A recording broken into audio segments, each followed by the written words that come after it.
E aí, galera, tudo certinho? Professor Cisne aqui mais uma vez. Mais uma vez aí a gente está contribuindo com a revisão dos conteúdos para as turmas de terceiro ano das escolas CEP 130 e Colégio Estadual Altino Xavier, né, as escolas onde dou aula para essas turmas.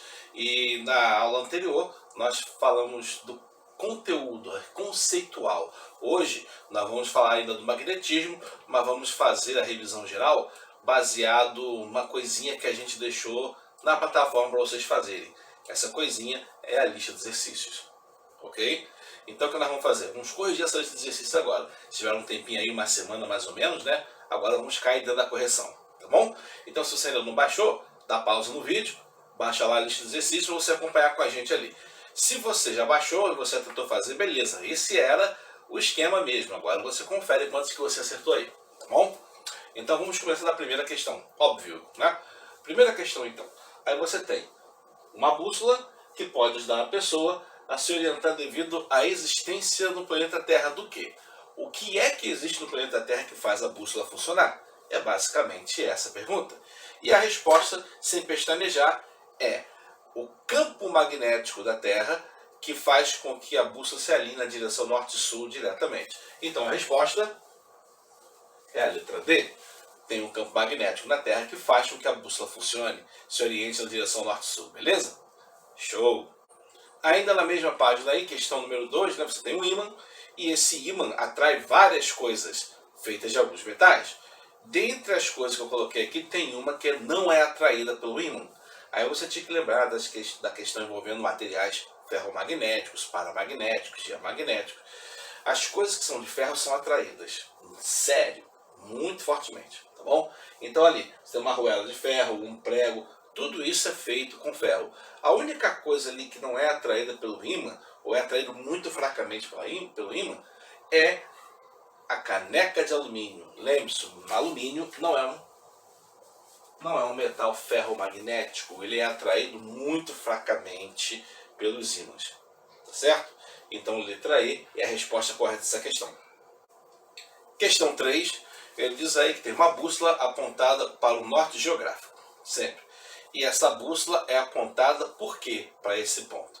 Bom, agora nós vamos analisar as afirmativas 1, 2, 3 e 4. Beleza? Então vamos lá. Afirmativa número 1 diz aí que o norte geográfico é aproximadamente o norte magnético. A afirmativa número 2 diz que o norte geográfico é aproximadamente o sul magnético. A afirmativa número 3 diz que o sul geográfico é aproximadamente o norte magnético. E a afirmativa número 4 diz que o sul geográfico é aproximadamente o sul magnético. No finalzinho não, no meados, né, no meio da aula mais ou menos anterior, da revisão, nós falamos lá que os polos magnéticos geográficos estão invertidos um em relação ao outro. Então, onde é o norte geográfico é o sul magnético. Onde é o sul geográfico é o norte magnético. Ou seja, destas questões aqui, dessas afirmativas, a 1 e a 4 estão erradas. Só estão corretas a afirmativa número 2 e número 3. Isso quer dizer que a alternativa que contém as afirmativas corretas é a letra A. Então, nessa questão, letra A é a opção correta. Questão 4. Olha que interessante. Da palavra aimant, que traduzida do francês significa amante, originou-se o nome do ímã, devido à capacidade que esses objetos têm de exercer atração e repulsão, né? Muito bem. Especialmente atração a ver com amantes e tal. Então, sobre essas manifestações de magnetismo, no caso, né? Considere as proposições 1, 2 e 3. Vamos à proposição número 1. Ele diz que assim como há ímãs que possuem dois tipos de polo, sul e norte, também há ímãs que possuem apenas um polo, ou só o polo norte ou só o polo sul. Tá certo? Não, tá errado. Não existe nenhum ímã com apenas um polo, por menor que seja, todo ímã tem dois polos. Então isso aqui, ó, tá errado. Segunda proposição. Ele diz aí que o campo magnético terrestre diverge dos outros campos. Por quê? Porque uma vez que o polo norte magnético da bússola é atraído pelo polo norte magnético do planeta. Tá correto isso aí? Claro que não. O polo norte de um ímã só pode ser atraído pelo polo sul do outro ímã. E isso vale também para o planeta Terra. Então essa aqui Está errado também. Ok? Aí, a terceira proposição diz aí que os pedaços obtidos da divisão do ímã são também ímãs pequenos, menores, que apresentam os dois polos magnéticos, independentemente do tamanho desses pedaços. Está correto isso? Correto. Esses ímãs menores, todos eles têm polo norte e polo sul, por menor que o ímã seja. Então, apenas a terceira proposição é correta, o que torna a questão... Aliás, a questão não, a alternativa letra B, a nossa alternativa correta. Beleza? Show, né? Questão 5. Tem aí um ímã permanente em forma de U, né? Uma ferradura mais ou menos, e cujos polos norte e sul, eles estão indicados nessa figura. Tá vendo aqui, ó? Olha o polo norte, opa, peraí, deixa eu botar aqui. Olha o polo norte ali, tá vendo? Polo sul aqui. E aí, o que acontece? Esse ímã é dividido em três partes. Parte 1 aqui, parte 2 aqui e parte 3 aqui. Beleza? Muito bem. É correto afirmar então que em relação a essas partes, vamos lá. Primeiro, a parte 1 terá apenas polo norte e a parte 2 terá apenas polo sul. A gente acabou de falar que o menor que seja o número terá os dois polos. Letra A está errado. Letra B, as partes 1 e 2, aqui, ok? Formarão novos ímãs, mas a parte 3 não formará nenhum ímã. Se você parte um ímã, todas as partes são ímãs, independente do tamanho e da posição da qual ela veio. Então, nesse caso, a letra B também está errada. Letra C, as partes 1 e 2 perderão suas propriedades magnéticas. Por que a parte 1 e a parte 2 perderia? Porque foi quebrado? Não perde propriedade magnética, continua sendo um ímã menor do que o anterior, mas continua sendo ímã. Próximo. Letra D, de dedo, as partes 1, 2 e 3 formaram 3 novos ímãs, cada um com seus polos norte e sul. Por eliminação até, né? Letra D é a opção correta. Questão número 6. Questão número 6. Ele diz aí que pares de ímãs formam as seguintes armações, como está colocado aqui.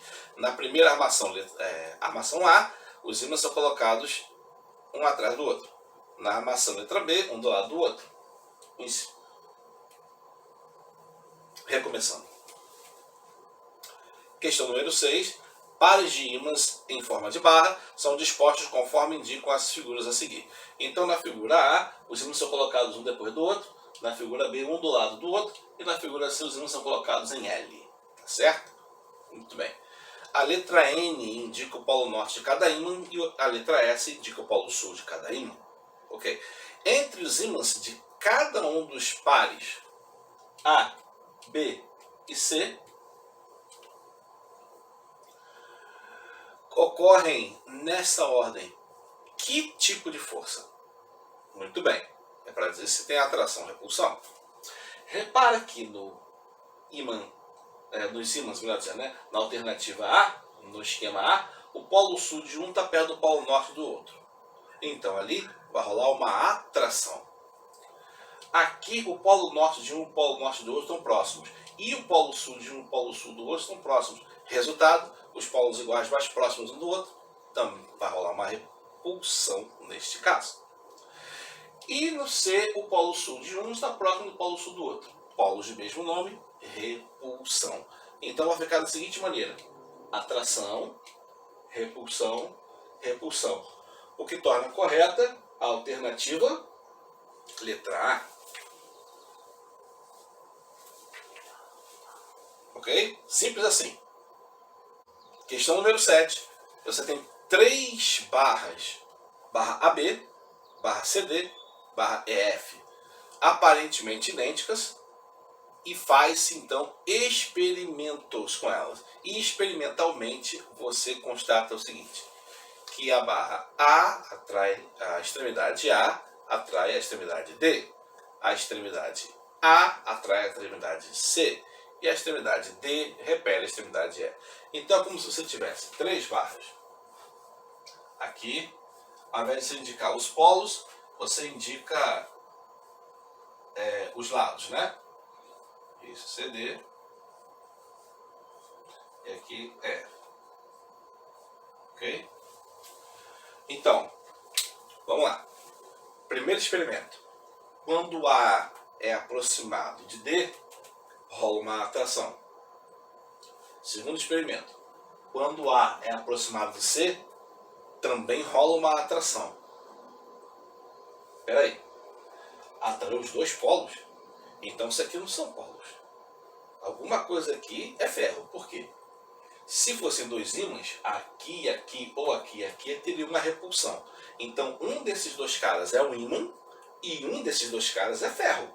Ou algum outro material magnético que não seja um ímã. Porque é atraído pelas duas pontas. Entendeu? Se fosse um ímã e outro ímã, apareceria atração e repulsão. Aqui houve atração e atração. Então um deles é de ferro ou de outro material magnético, e o dele e o outro é ferro magnético no caso, né? E o outro é ímã. Agora, na terceira experiência, ou terceiro experimento, diz ali que a extremidade D de dedo repele a extremidade E. Então, quando esse carinha encosta ou tenta encostar nesse, rola uma repulsão. Para rolar uma repulsão tem que ser ímã. Percebeu? Então o mistério está solucionado. Então, obviamente, como esses dois são repelidos um pelo outro, esse aqui e esse aqui só podem ser ímãs. É a repulsão que faz a diferença. Agora, como A foi atraído por C e como A foi atraído também por D, esse cara não pode ser ímã, porque senão daria repulsão em algum momento. Não deu. Então esse cara aqui só pode ser um material ferromagnético, como por exemplo ferro. Deixa eu botar aqui os símbolos dos elementos, né? Ferro, cobalto, níquel, alguma coisa assim. Ok? Então, essa combinação representa a combinação que está na alternativa. Ó, AB é ferro, C e D, E, F são ímãs. Letra O. Letra C. Ok? Então só podia ser essa questão. Tá bom? Só essa combinação daria certo de acordo com esses experimentos. Ok? Para a próxima então? Questão número 8. Ele diz aí que uma esfera de ferro é colocada próxima de um ímã conforme a figura. Aí você vai perceber que a questão não tem figura, tá? Mas essa questão, mesmo sem a figura, dava para resolver, tá bom? Uma prova disso, eu poderia desenhar. Eu vou resolver sem desenhar. Então, uma esfera de ferro é aproximada de um ímã, tá? Muito bem. O que é correto afirmar? Porque aí ele só fala da força. Quando acontece a aproximação, rola uma atração. Na atração, de acordo com a terceira lei de Newton, o ímã puxa a esfera de ferro, reação, a esfera de ferro puxa o ímã. Então você tem a ação do ímã e a reação da esfera. E na terceira lei de Newton diz mais, que essa ação e essa reação são exatamente iguais. Ok? Então, de acordo com a terceira lei de Newton, a esfera e o ímã se atraem mutuamente com a mesma força. Isso quer dizer que a opção correta aqui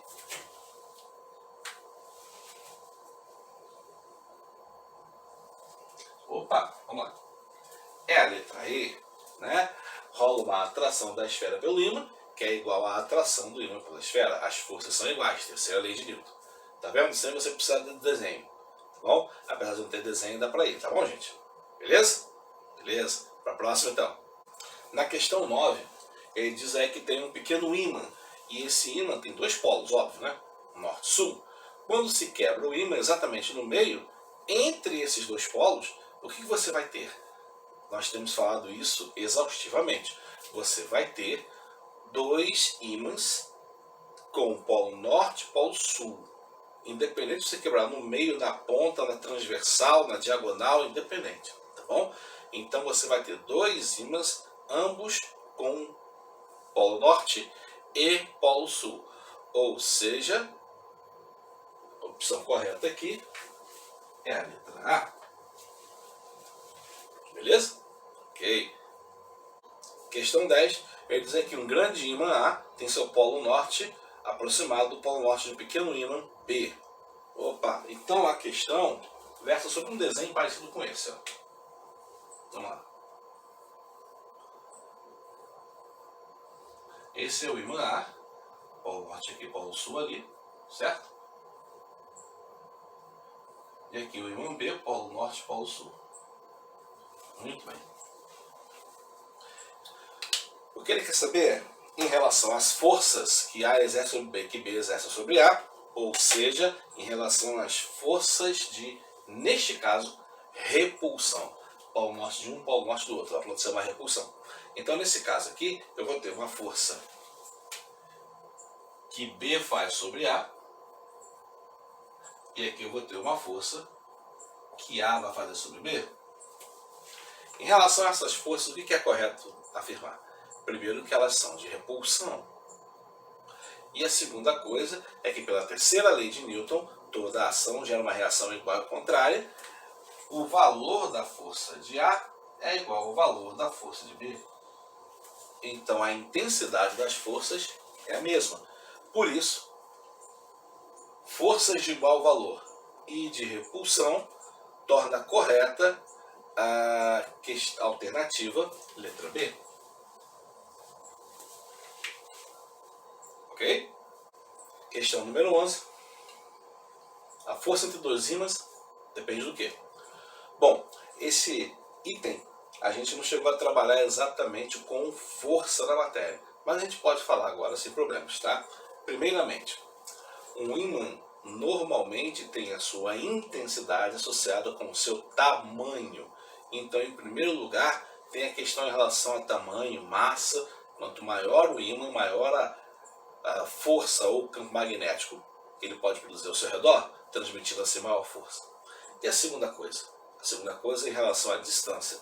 Então, se eu tiver dois ímãs de mesmo tamanho, aqui e aqui, eu vou ter entre eles uma força. Ok? E nesse caso aqui vai ser de atração. Mas se esses mesmos ímãs estiverem mais próximos, essa força aumenta. Ok? Então, as forças entre os ímãs dependem da distância entre eles.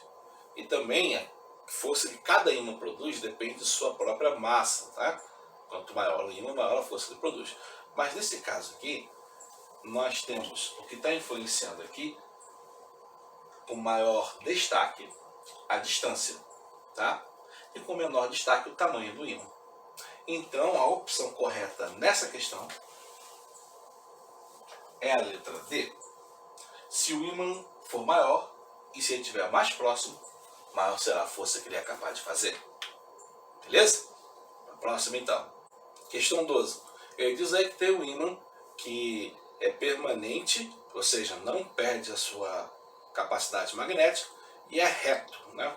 Bem um quadrado, na verdade um retângulo bem longo, né? Tá aqui, ó. Tá bom? Tá aqui, ó. Tá bom? Isso. Então, os extremos desse ímã são N e S, polo norte, polo sul, respectivamente, e a ser representado na figura número 1, esta. Ok? Aí o que acontece? Suponha que a barra seja dividida em 3 partes, conforme a figura número 2. Aqui, ó. Beleza? E aí você pega as extremidades onde estava o polo norte e onde estava o polo sul. Beleza? Por fim, esses segmentos das extremidades são colocados lado a lado. Aqui, ó. Beleza? Então, nessa situação, é correto afirmar que vai acontecer o quê? Elas vão se atrair, elas vão se repelir. Qual dos polos, das letras indicadas ali tem polo norte, polo sul? Bom, vamos lá. O ímã está aqui. Quando aquele polo norte é cortado pertinho ali, a parte embaixo vai virar automaticamente polo sul. E aqui próximo do polo sul, quando o ímã é cortado, automaticamente a parte do outro lado vai virar polo norte. Ok? Então, o ímã X, tá vendo aqui, ó? Que é esse aqui, vai ser um polo sul.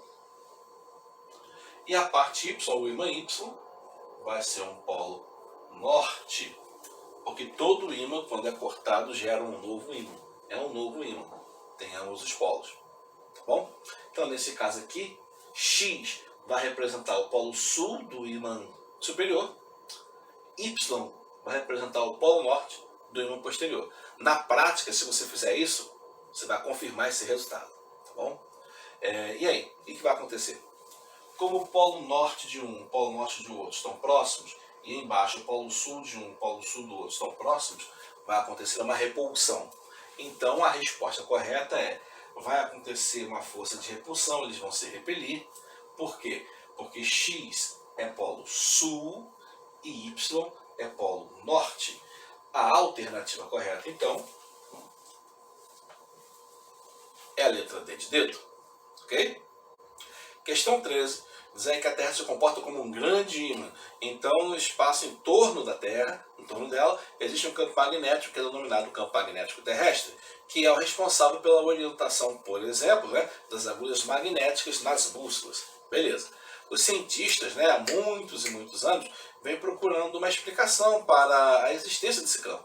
Tá bom? E aí presume-se atualmente que ele tem sua origem em correntes elétricas estabelecidas no núcleo metálico derretido ou líquido presente na parte central da Terra, que supõe-se seja uma grande mesmo, gigantesca bola incandescente líquida de ferro sob altíssima temperatura, grande pressão que está em rotação. E aí gera um campo magnético ao redor da Terra. Tá? É uma teoria, ninguém ainda foi lá, eu acho que ninguém vai lá mesmo, né? Enfim, tá bom? Aí, com relação aos fenômenos magnéticos, é incorreto afirmar o quê? Ou seja, vamos ter que julgar cada alternativa. Então vamos lá. Na letra A diz que a constatação de que fenômenos magnéticos também são causados por cargas elétricas em movimento, e isso fez surgir um ramo do conhecimento denominado eletromagnetismo. Está correto. Vamos para a próxima.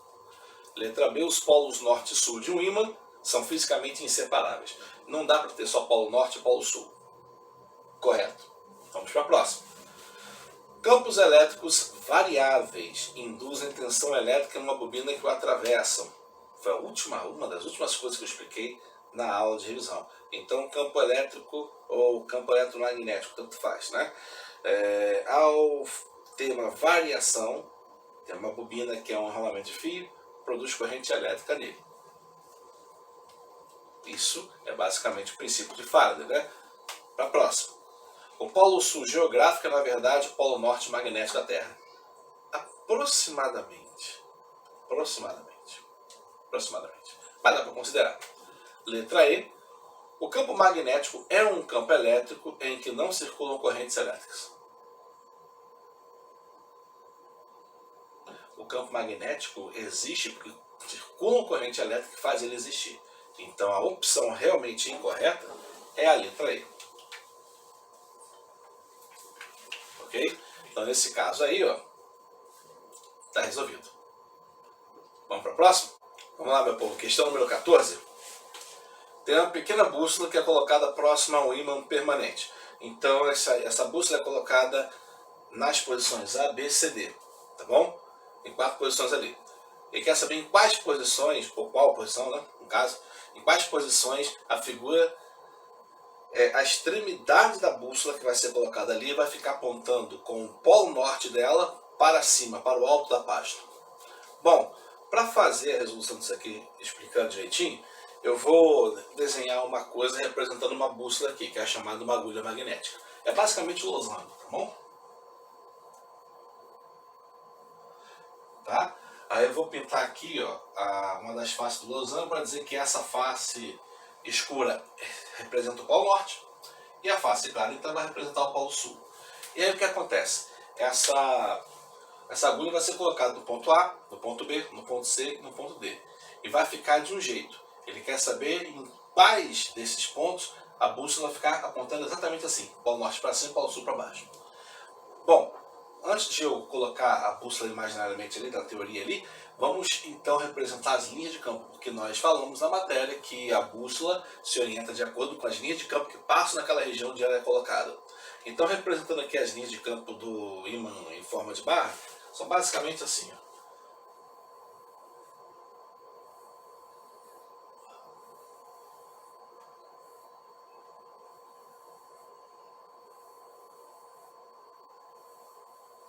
Ok?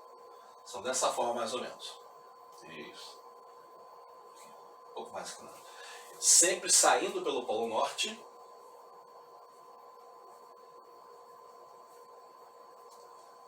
Vou retornando pelo Polo Sul. Não é? Então essas linhas vão fazer aqui assim. Okay? E elas vão retornar por dentro do ímã, né? Passando aqui, né? No sentido oposto, tá bom? Isso, beleza. Lá pra cima. Aí fecha uma curva. Beleza. Então vamos agora colocar o gozão, que representa a nossa agulha magnética, nos pontos A, B e C. E D, desculpe. A, B, C e D. Então aqui tem a agulha magnética. Aqui tem a agulha magnética. Aqui tem a agulha magnética. E aqui tem a agulha magnética.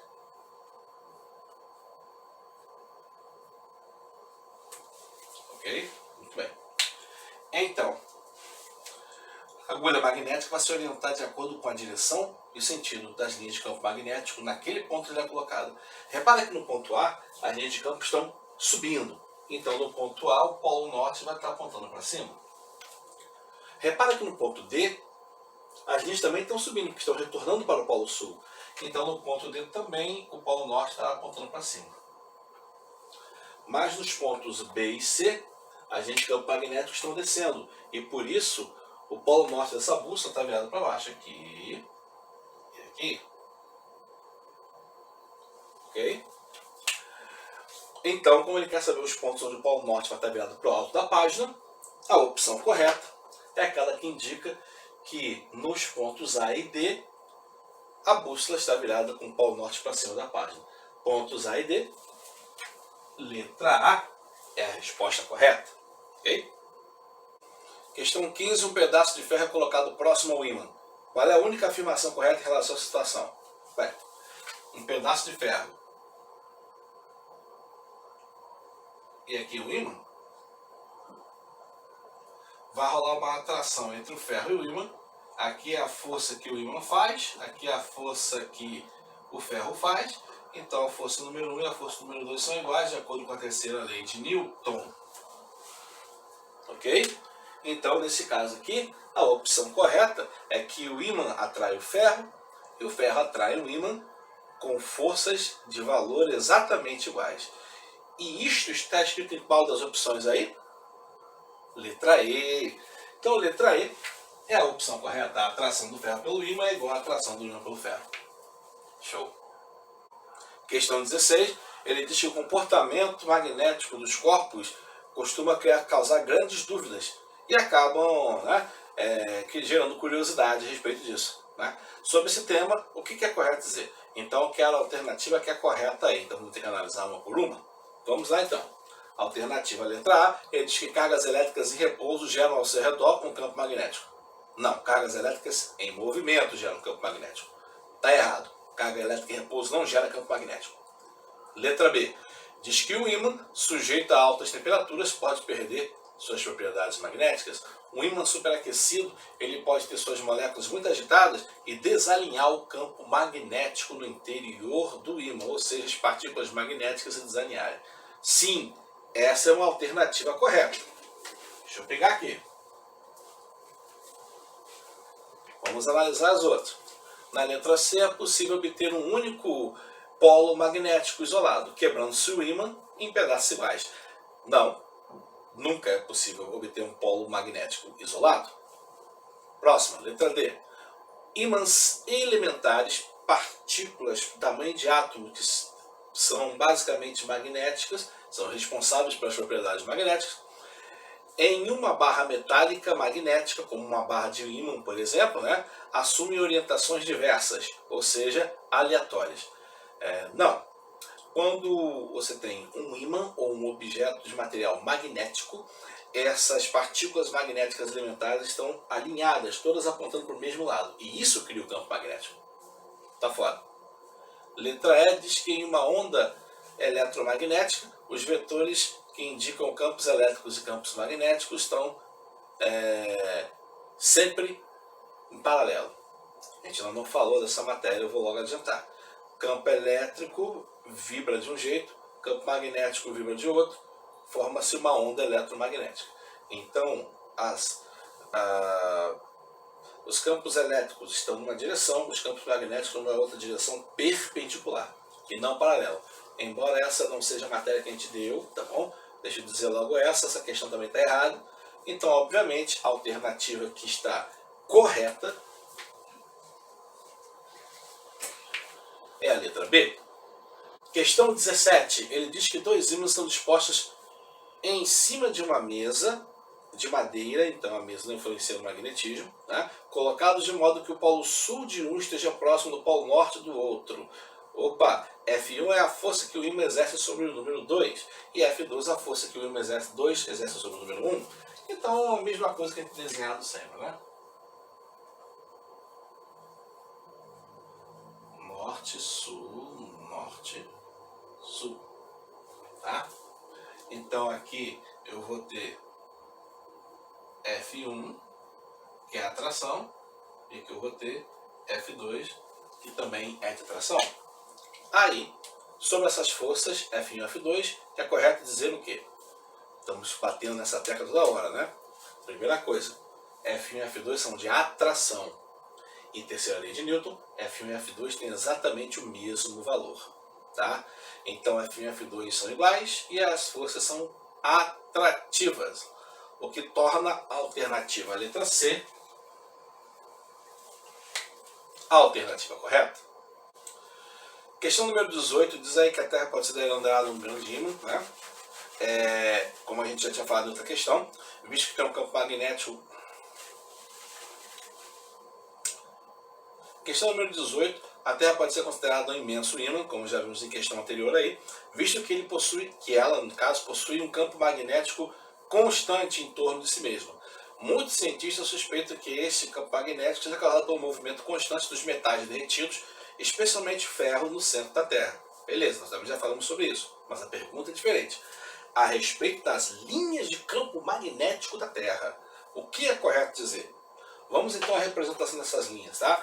A Terra é quase esférica, vamos considerar que ela seja esférica, redonda, perfeitinha, tá? Então, como nós já temos falado aqui, o norte geográfico representa aproximadamente o sul magnético e o sul geográfico representa aproximadamente o norte magnético. Então, linhas de campo magnético vão sair da Terra nessa forma.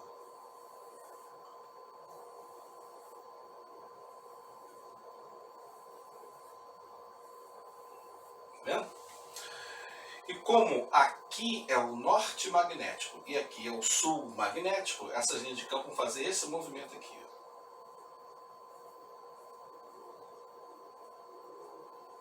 Sair pelo norte e retornar pelo sul, tá bom? Muito bem. Agora vamos às afirmativas para ver qual delas é a correta. Letra A. As linhas de campo magnético são paralelas à linha do Equador? Olha a linha do Equador aqui. Muito paralela, né? Não, são transversais. Tá fora. Alternativa letra B. Elas são radiais ao centro da Terra. O que significa isso? O centro da Terra está aqui, aí as linhas de campo são assim, radiais em relação ao centro da Terra, ou seja, seriam paralelas ao Equador, ou círculos concêntricos em relação ao Equador, o que também não é verdade. Vamos à alternativa letra C. Elas saem do polo norte magnético e entram pelo polo sul magnético. Isso aí.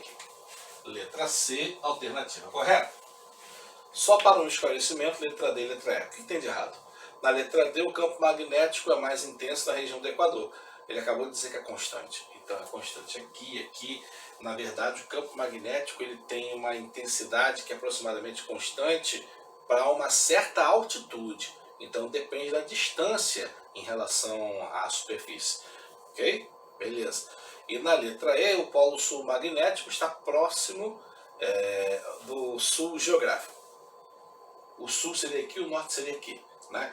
Também no magnetismo, o que não é verdade, a gente já falou sobre isso. Então, realmente, a alternativa correta é a letra C. Tá bom? Questão número 19 diz que abaixo, naquela figura ali, né, a figura da Terra e seu campo magnético. E ao lado dela está representada também a agulha magnética de uma bússola, um losangozinho, né? Beleza, então. O lado mais escuro representa o polo norte da agulha. E, obviamente, o lado mais claro representa o polo sul, como está dizendo aqui na figura, certo? Aqui. Muito bem. E aí? Imagine que você está numa região próxima à linha do Equador. Aqui, ó, mais ou menos aqui. Ó, o Brasil aqui, ó. Estamos aqui mais ou menos no Brasil, que realmente é a nossa casa aqui, próxima à linha do Equador. Então vamos lá, está próximo à linha do Equador. Como ficará a agulha da bússola se você estiver usando uma? Linha do Equador, basicamente aqui, né? Então nós vamos fazer o quê? Nós vamos colocar uma bússola ali no meio. Poxa vida, não importa se você vai colocar a bússola. Deixa eu pegar uma cor um pouco mais berrante aqui. Não importa se você vai colocar a bússola aqui, aqui, aqui, deixa eu botar um pouco mais para cá, ou aqui, tá? Não importa. Como a linha de campos são no sentido, nesse caso aqui, próximo ao Equador, norte e sul, a agulha magnética sempre vai apontar com o norte virado para cima, para o polo sul magnético da Terra.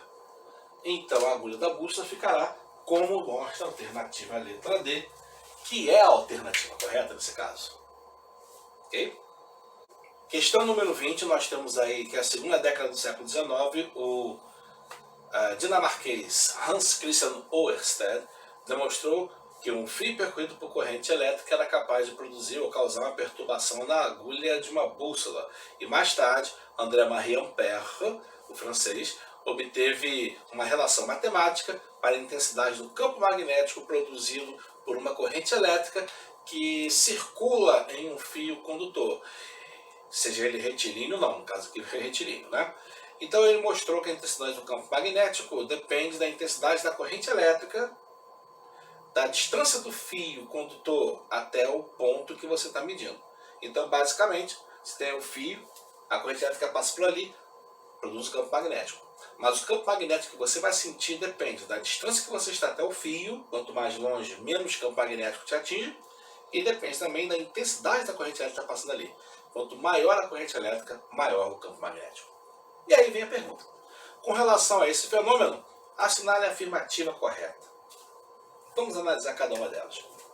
Na letra A, diz que o campo magnético e o campo elétrico são independentes, o que não é uma verdade. Campos elétricos variáveis produzem campos magnéticos, campos magnéticos variáveis produzem campos elétricos e campos elétricos variáveis produzem campos magnéticos. Então não é verdade. Letra B de bola, diz que um fio passa, por onde passa a corrente elétrica torna-se um ímã. A princípio sim, porque gera um campo magnético ao redor dele. Beleza, então a letra B é a opção correta. Só para dar um esclarecimento, letra C, quanto mais perto do fio, menor o campo magnético, exatamente o oposto, quanto mais perto, maior o campo, está fora. Letra D de dedo, sem corrente elétrica no fio, ainda assim haverá campo magnético, o que é uma besteira. Campo magnético só existe quando passar corrente elétrica no fio. E finalmente, letra E, quanto maior o valor da corrente elétrica do fio, menor será a intensidade do campo magnético. A intensidade aumenta quando a corrente elétrica aumenta, então também está fora. Realmente a alternativa correta é a letra B. Questão número 21, grande experiência de Oersted, né? Diz aí que a agulha da bússola inicialmente aponta na marcação norte, né? Como está aqui na figura 1, ok? Aqui. Quando não passa nenhuma corrente elétrica pelo condutor. Show! Ao ligar as extremidades do fio na bateria, ou na pila, no caso aí, por onde passa a corrente elétrica, aí a agulha muda de direção, que é a figura número 2. Então estava aqui como na figura número 1 antes de ter corrente elétrica, quando tem corrente elétrica, a figura 2 revela o que acontece. Isso é a experiência de Oersted. Foi isso que ele notou em seu laboratório, ainda que acidentalmente. Tá bom? Então vamos lá. Qual é a pergunta que ele faz? Com base nesse experimento, o que é correto afirmar? Vamos analisar de novo, né? Letra A. Ele diz que magnetismo e eletricidade são fenômenos independentes. Acabou. Se a corrente elétrica já gerou um campo magnético, eles não são independentes. Não precisa nem acabar de ler. Está fora. Letra B. A corrente elétrica cria um campo magnético de forma que a agulha da bússola é alinhada na direção do campo magnético resultante entre o campo magnético da Terra, que já existia antes, e o campo magnético criado pela corrente elétrica que percorre o fio. Muito bem. Então, para onde a agulha vai apontar? Para o norte, que é da Terra, para cá, que é o campo criado pelo fio, ou no meio dos dois, por causa que o resultado é a soma dos dois. O resultado é a soma vetorial dos dois campos. Então, mais uma vez, a alternativa correta é a letra B. Ok? Só para uma explicação. Na letra C, a bússola funciona devido a polos geográficos, não tendo nenhuma relação com o campo magnético da Terra, o que é uma grande besteira, está fora. Na letra D de dedo, ele diz que a mudança da posição da agulha acontece pelo fato de o fio alterar a posição dos polos geográficos da Terra. Olha que absurdo! Está fora. E na letra E diz que a agulha muda de direção porque existe uma força elétrica repulsiva entre os elétrons do fio e os elétrons da agulha, conhecida como lei de Coulomb. A lei de Coulomb até fala dessa questão dos elétrons e tal, mas não tem nada a ver com o que acontece aqui. Então também está fora. Realmente a alternativa correta só pode ser a letra B. Questão número 22 diz aí que o esquema, esse aqui, representa uma réplica da experiência de Oersted. Nessa experiência, então, tem-se uma bússola acima do circuito constituída por um amperímetro, que é representado pela letra A, ok? E uma bateriazinha. Show! Ao se fechar o circuito, quer dizer, fechar a chave C, podemos afirmar que a agulha da bússola vai fazer o quê? Muito bem, vamos lá. Já está apontando para cá. Quando essa agulha da bússola for submetida ao campo magnético do fio, você tem que ver para onde esse campo magnético do fio vai puxar. Tá certo? Vai puxar para onde? Muito bem. Como a corrente elétrica está positiva, ao ser ligada vai ficar negativo, a corrente elétrica vai fluir nesse sentido. Tá? É a direção da corrente elétrica. Então vai passar pelo fio aqui. Ó. Olha a corrente elétrica quando vai passar. E aí? Se vai passar por ali, aí você vai ter que usar a questão da regra da mão direita. Olha o polegar, olha a mão. Quando a corrente elétrica está apontando para lá, olha lá em cima onde está a bússola. Olha para onde vai apontar o campo magnético. Para dentro. Para dentro do quadro. Como que a gente representa uma setinha entrando no quadro mesmo? Bolinha X. Então a direção do campo magnético do fio, BI, né, da corrente elétrica, é para dentro. Já existia o campo magnético da Terra empurrando ele para cá. E aí vai empurrar para dentro.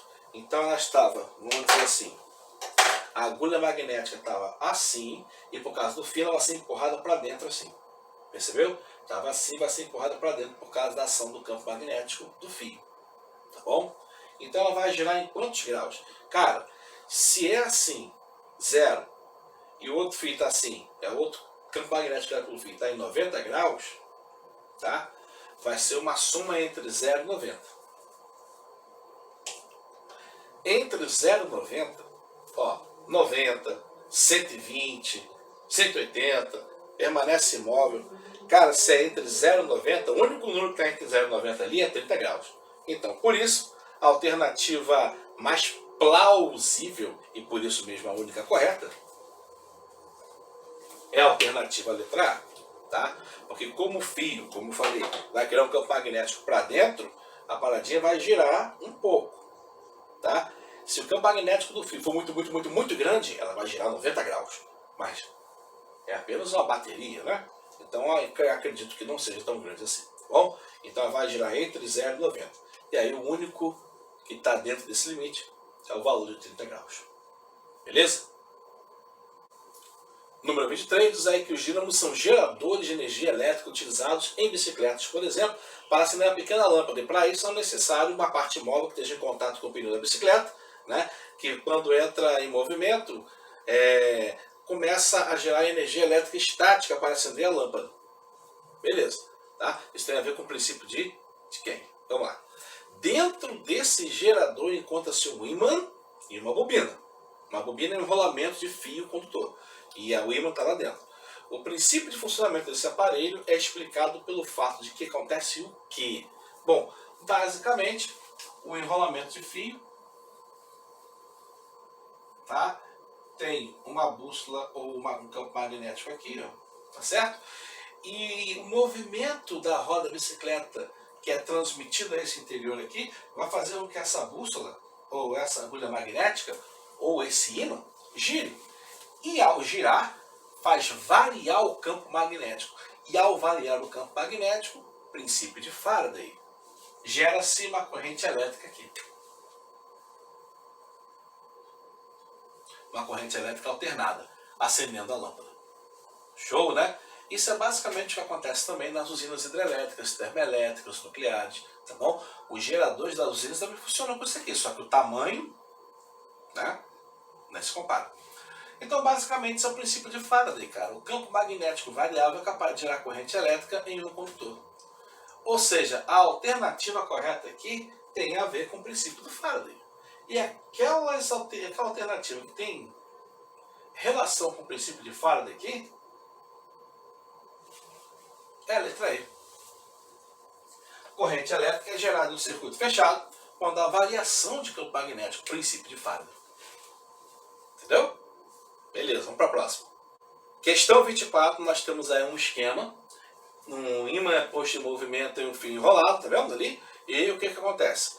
Em forma de bobina. Então o ímã vai ser aproximado, vai ser afastado ali da bobina. E aí o que acontece? Essas extremidades da bobina são ligadas a uma lâmpada. Quando o ímã atravessa da esquerda para a direita, a lâmpada acende. Certo? Muito bem. Aí o que acontece com ela? Ela acende normalmente? Ela permanece apagada?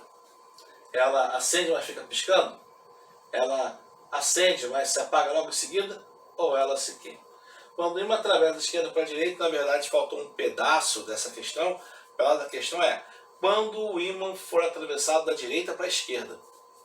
Esse era o pedaço do enunciado que faltou, foi cortado por algum problema de edição e tal. Mas basicamente é o seguinte, quando esse ímã for da esquerda para a direita, a lâmpada acende. E quando for da direita para a esquerda, acende do mesmo jeito. Então aqui a alternativa correta seria a letra A. Tá? Porque faltou aqui e da direita para a esquerda.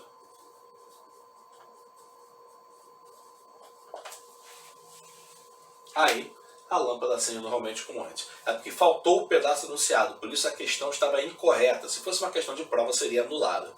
Como aqui é uma lista de exercícios, estou dizendo qual é o erro e estou dizendo qual seria a alternativa correta, tá bom? Então se você quiser considerar, fica à vontade. Se você quiser descartar, fica à vontade também, tá beleza? Sem problemas. Vamos para a próxima. Questão 25 tem aí um ímã que é preso a um carrinho que se desloca com velocidade constante ao longo de um trilho horizontal. Envolvendo o trilho há uma espira, que é basicamente um anel metálico, né? Como mostra a figura. Pode-se afirmar na espira a corrente elétrica em que momento? Vamos lá.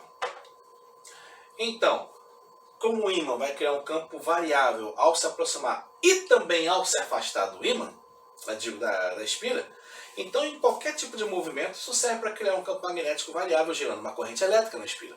Ou seja, vai haver uma corrente elétrica na espira quando o ímã se aproximar ou quando o ímã se afastar da espira.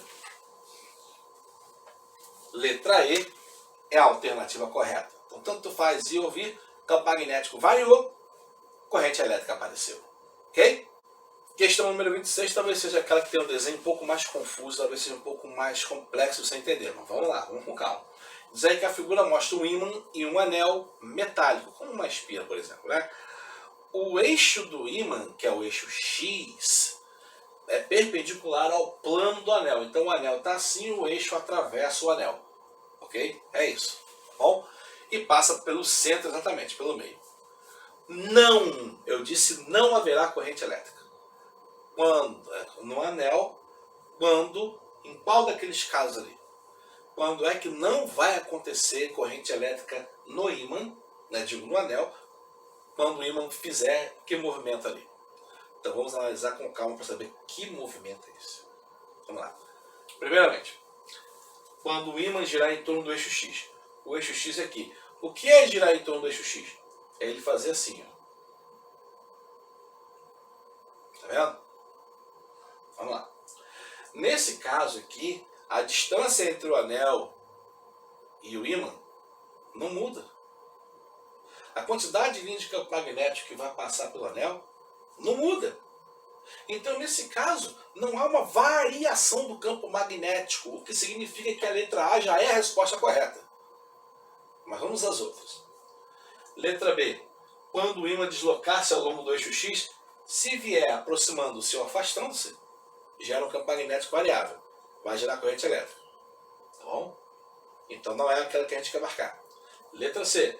Quando ele gira em torno do eixo Y. O que é girar em torno do eixo Y? Olha o eixo Y aqui. Imagina agora o cara fazer isso. Ó. Oi! Tá vendo? Fazer isso aqui. Em torno do eixo Y. E o anel no meio. Aqui, entendeu? Pô, vai ficar complicado, né? Porque aí você varia a direção do campo magnético. Houve variação. Então, nesse caso, como a variação do campo magnético é na sua direção, gera uma corrente elétrica. Tá? Então a letra C também está fora. Na letra D de dedo, desloca-se ao longo do eixo Y. Se vier para cima ou para baixo, para cima, a distância para o anel também muda. Então é óbvio que o campo magnético vai mudar. Alterou a quantidade de linha de campo que passou, gera corrente elétrica. E finalmente, letra E, quando girar em torno do eixo Z. Girar em torno do eixo... Esse é o mais complexo. Porque o eixo Z está assim, então ele vai girar assim, meu. O anel aqui vai girar assim, assim, na diagonal. Esse então faz variar direto, tá? Então a alternativa correta realmente é a letra A. Tá? Quando o ímã girar em torno do eixo X, só fizer assim, ó, não vai haver variação suficiente para criar uma corrente elétrica na superfície do anel. Beleza? Show!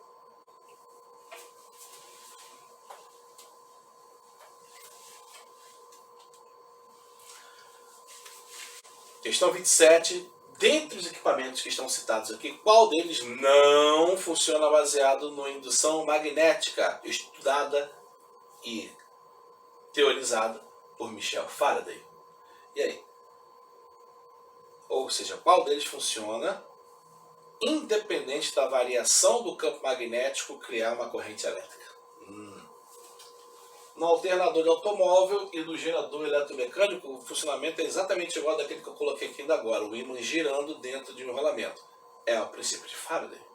E aí gera uma corrente elétrica. Na bobina eletromagnética é o nome daquele enrolamento mesmo, continuamos falando da mesma coisa. O motor elétrico funciona ao contrário. Como? Ao invés de você girar o ímã para produzir corrente elétrica, você produz, joga a corrente elétrica ali e faz girar o ímã. E aí o movimento do ímã é transportado para o que quer que você queira mover. Então, na verdade, é o caminho inverso do princípio de Faraday. Então, continua sendo o princípio de Faraday. Ou seja, só sobrou a letra A, que é a alternativa correta. Um fusível se queima quando a corrente elétrica passa. Ou seja, aquecimento quando passa a corrente elétrica. Efeito Joule. De quem é esse princípio? É o princípio de Ohm, ou primeira lei de Ohm, se você preferir. Tá bom? Questão 28. Tem ali um ímã pequeno e uma espira abaixo dele. Tá vendo? O ímã permanece na posição gerida. O ímã está aqui, quieto na dele. Isso significa que o ponto mais provável de o ímã ter sido colocado é aquele representado pelo ponto. Para o ímã ficar nessa posição... Eita ferro! Essa questão também teria que ser anulada. Por quê? Porque não tem os pontos representados aqui A, B, C, D e E. Mas vamos lá. Para que o ímã ficasse nessa posição ali, ó, é provável que ele tenha sido colocado aqui ou aqui. Porque aí o polo norte... Deixa eu ver se não estou falando besteira. Polo norte virado para cá. Polo norte virado para cá. Aqui ou aqui. Tá? Então, em um desses pontos, o ímã vai ficar virado dessa maneira. Infelizmente, esses pontos não estão identificados com nenhuma das letras. A questão está anulada por causa disso. Mas Se o ímã está nessa posição, ele só pode ter sido colocado ou aqui ou aqui. Ok? Questão número 29, pela primeira vez tem uma bobina representada aí, né?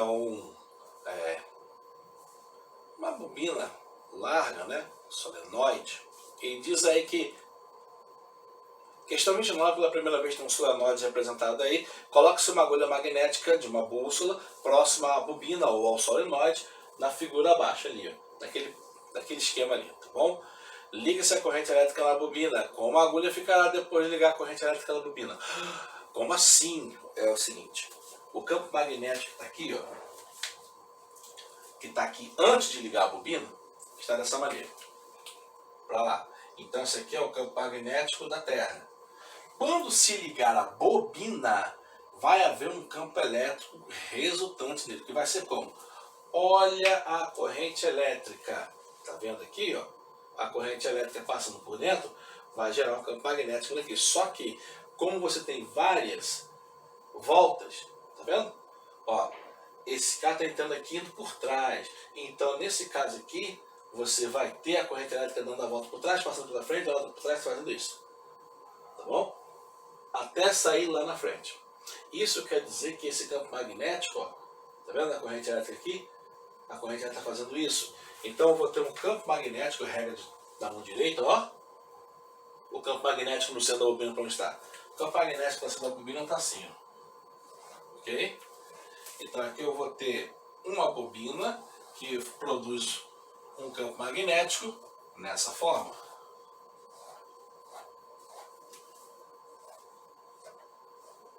Tá? Nessa forma aqui. Ou seja, saindo por esse lado e retornando por esse lado. Ok? Olha no interior da bobina, ó. Tá vendo o interior da bobina? Então as linhas de campo dentro da bobina passam dessa forma aqui, ó. Regra da mão direita. Ok? Se a corrente elétrica estivesse entrando por cima e saindo por baixo, seria o contrário. Mas está entrando por baixo e saindo por cima aqui, ó. Tá vendo a corrente elétrica que faz? A corrente elétrica faz isso. O polegar indica a direção do campo magnético no interior do solenoide ou da bobina. E aí, então, esse lado aqui funciona como polo norte e aquele lado ali funciona como polo sul. E aí, lá onde a bússola está, olha a direção do campo magnético.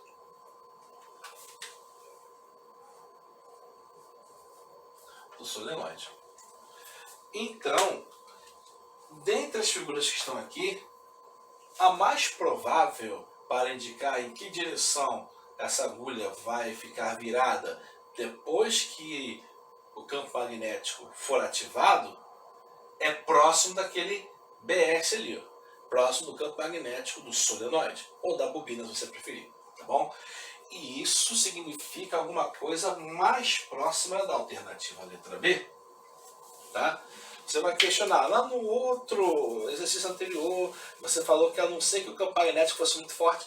Gente, uma bobina existe para multiplicar o campo magnético de um fio. Então o campo magnético na bobina é forte pra caramba. Por isso a gente pode marcar com certeza que aquele carinha ali está bem próximo da direção do campo magnético do solenoide.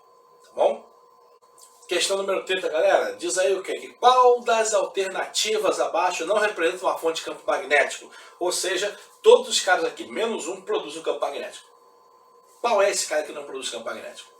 Um ímã produz campo magnético? Certamente. Fora. Um fio por onde há uma corrente elétrica produz campo magnético? Certamente produz. Né? Estamos falando disso toda hora na lei de Faraday, na lei de Ohm. Desculpe. Na lei de Oersted. Você está fora. Letra C, uma partícula elétrica em movimento. Uma partícula elétrica em movimento produz um campo magnético muito pequenininho, mas produz. Então está fora, não é ela que a gente quer marcar. Letra D de dedo diz que você tem um corpo eletricamente neutro em movimento. Partículas neutras, ou seja, sem carga elétrica, se movimentam, mas não produzem campo magnético. Ok? Então, nesse caso, a alternativa correta é a letra D de dedo. Uma estrela em movimento de rotação então no seu próprio eixo. Só para comentar isso aqui. Uma estrela certamente em partículas carregadas e ela em rotação funciona como centro da Terra em rotação. Produz o campo magnético ao redor de si mesmo. Né? Beleza? Então, realmente, a alternativa correta é a letra D. E é isso aí, pessoal. Terminamos por hoje, tá bom? Acabou essa lista aí. Nós fizemos então a revisão do conteúdo, corrigimos alguns exercícios. É claro que isso tem uma intenção por trás, que é preparar vocês para fazer as avaliações que vem por aí, tá bom? Então fique ligado na plataforma para vocês saberem essas questões de tipos de datas, de avaliações e tal, tá bom? E lembre-se, mantenham-se seguros. Cuidado, o Covid ainda está por aí, ainda não tem vacina não, então se cuida aí, tá bom, pessoal? Por hoje era só. Até o nosso próximo encontro. Uma boa semana para todos e Deus abençoe vocês, tá, gente? Valeu!